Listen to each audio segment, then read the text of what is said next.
This is the story of a man named Stanley. Stanley worked for a company in a big building where he was employee number 427. Employee number 427's job was simple. He sat at his desk in room 427 and he pushed buttons on a keyboard. Orders came to him through a monitor on his desk, telling him what buttons to push, how long to push them, and in what order. This is what employee 427 did every day of every month of every year. And although others might have considered it soul-rending, Stanley relished every moment that the orders came in, as though he had been made exactly for this job. And Stanley was happy. And then one day, something very peculiar happened. Something that would forever change Stanley. Something he would never quite forget. He had been at his desk for nearly an hour when he realized that not one single order had arrived on the monitor for him to follow. No one had showed up to give him instructions, call a meeting, or even say hi. Never in all his years at the company had this happened, this complete isolation. Something was very clearly wrong. Shocked, frozen solid, Stanley found himself unable to move for the longest time. But as he came to his wits and regained his senses, he got up from his desk and stepped out of his office.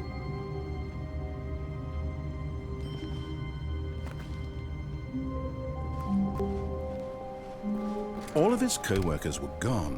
What could it mean? Stanley decided to go to the meeting room. Perhaps he had simply missed a memo.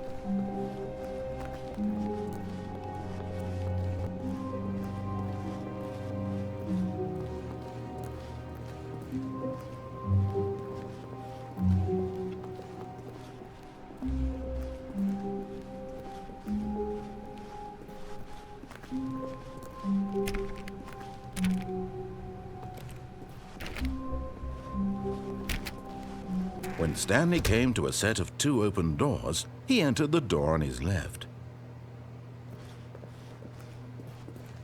This was not the correct way to the meeting room, and Stanley knew it perfectly well.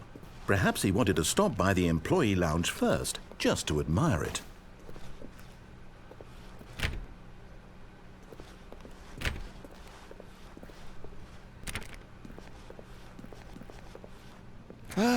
Yes, truly a room worth admiring. It had really been worth the detour after all, just to spend a few moments here in this immaculate, beautifully constructed room. Stanley, but eager to get back to business, Stanley took the first open door on his left.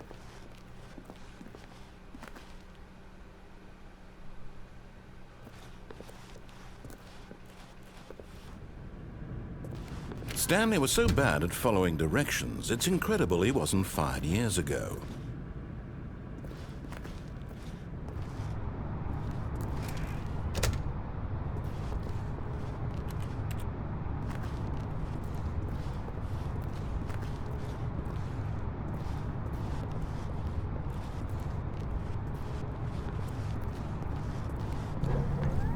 Look, Stanley, I think perhaps we've gotten off on the wrong foot here.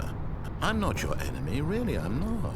I realize that investing your trust in someone else can be difficult, but the fact is that the story has been about nothing but you all this time. There's someone you've been neglecting, Stanley. Someone you've forgotten about. What? Really? I was in the middle of something. Do you have zero consideration for others? Are you that convinced that I want something bad to happen to you? Why, I don't know how to convince you of this, but I really do want to help you, to show you something beautiful. Look, let me prove it. Let me prove that I'm on your side. Give me a chance. Now listen carefully, this is important. Stanley walked through the red door. Aha, perhaps you misunderstood. Stanley walked through the red door. I still don't think we're communicating properly. Stanley walked through the red door. All right, fine, go ahead, Stanley. You want to know so badly what's out there? You want to find out what lies at the end of this road you've chosen? Well, don't let me stop you. You see? There's nothing here. I haven't even finished building this section of the map because you were never supposed to be here in the first place. Broken rooms, exposed developer textures. Is this what you had wanted? Was it worth ruining the entire story I had written out specifically for you? Do you not think I put a lot of time into that? Because I did. And in the end, it was all for nothing. Because this is what you wanted to see. Help me here, Stanley. Help elucidate these strange and unknowable desires of yours. What would have made this game better? What did you want to see? Vehicles? Skill trees? Work with me. You've given me absolutely nothing so far. Tell you what. Let me take a stab in the dark at a new design, and you can give me some feedback.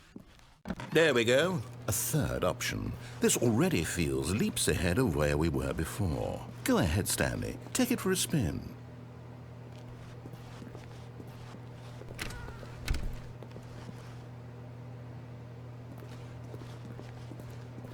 Okay, I'm going to stop you there. Now, tell me about your experience with this new version. Would you say that the game benefited from allowing you more choices? Feel free to be honest. I'm looking for some real critical feedback here. Oh, well, now this is useful. You didn't like it, but you didn't totally hate it either. You endured it, perhaps is the correct term. It didn't cause you excruciating pain. Big steps we've made here today, Stanley. Here, based on the data from your previous playthrough, I've compiled a new version. And to be perfectly candid, I think I've knocked it out of the park with this one. Let's take a look.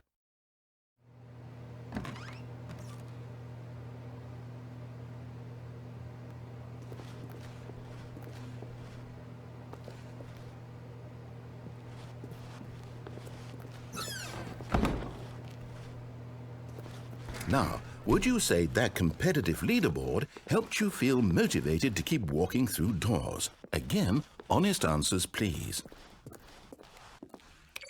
Hey, I nearly forgot. I've got a prototype of a new game I've been working on, and now would be a lovely opportunity to give it some playtesting. You wouldn't mind taking a look at it, would you?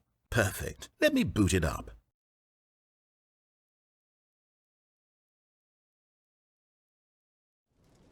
In this game, the baby crawls left towards danger.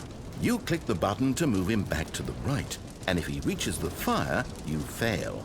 It's a very meaningful game, all about the desperation and tedium of endlessly confronting the demands of family life. I think the art world will really take notice. But of course, the message of the game only becomes clear once you've been playing it for about 4 hours. So why don't you give it 4 hours of play to make sure it's effective? Be sure to keep notes on your experience.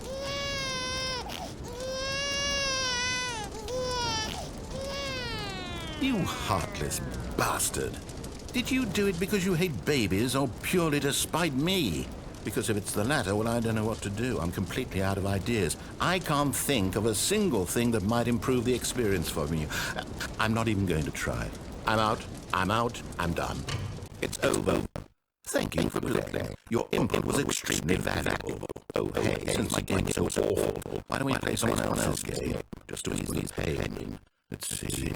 What do we have here?